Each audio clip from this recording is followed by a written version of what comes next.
Hey everybody, I'm going to describe my air system. I've posted this a lot on Facebook and some other places, but this is my air drying system. So I took a standard 60-gallon compressor, separated the motor from the tank, and I did this to save floor space. So I built a rack, mounted the compressor up top. The compressor line off the head goes 3/8 line to a 1/2-inch copper line. The 1/4-inch line goes across to the pressure switch, which is still attached to the tank. The coiled lines are for vibration, reduces all the crazy vibrations you get off a motor. So the 1/2-inch line comes across the back of the tank and then comes to here, and you'll see those plastic wire ties in a check valve. That check valve is there so when the compressor stops, it only unloads the air in about 6 feet of copper line, not the whole system.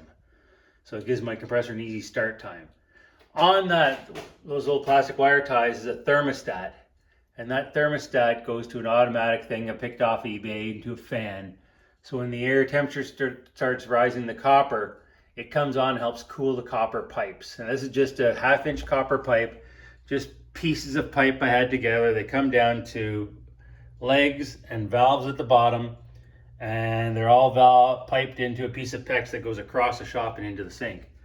So once it comes out of the copper wall cooler and it drops the temperature by almost 50 degrees Celsius as it goes through it and condenses quite a lot of water, it goes to the black tank.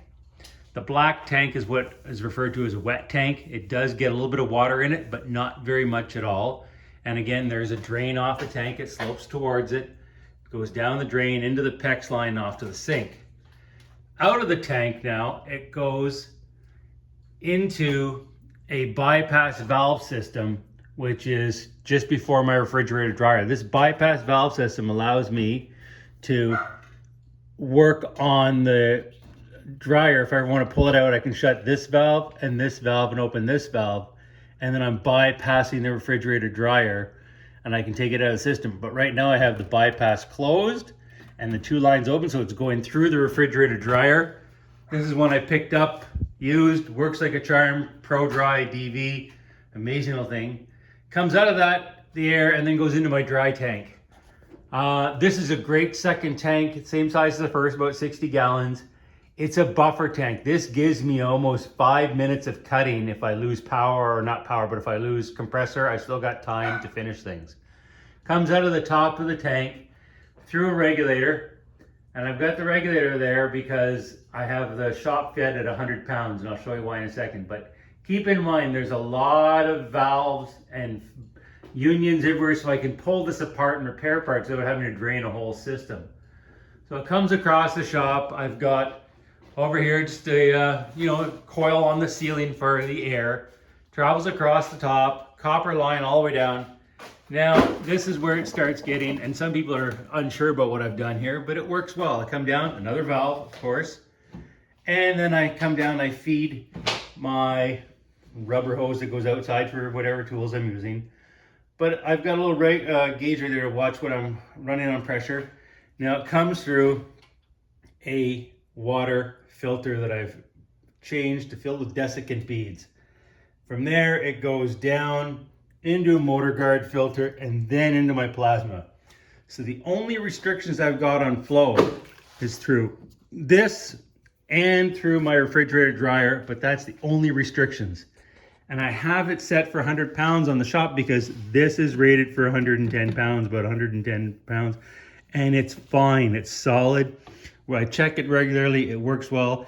And I don't know if you can see it, even though it's blue, you can see the darkness down below compared to the top. Air is started at the top, it filters in, and then it sucks up through the bottom, through the pipe on the inside.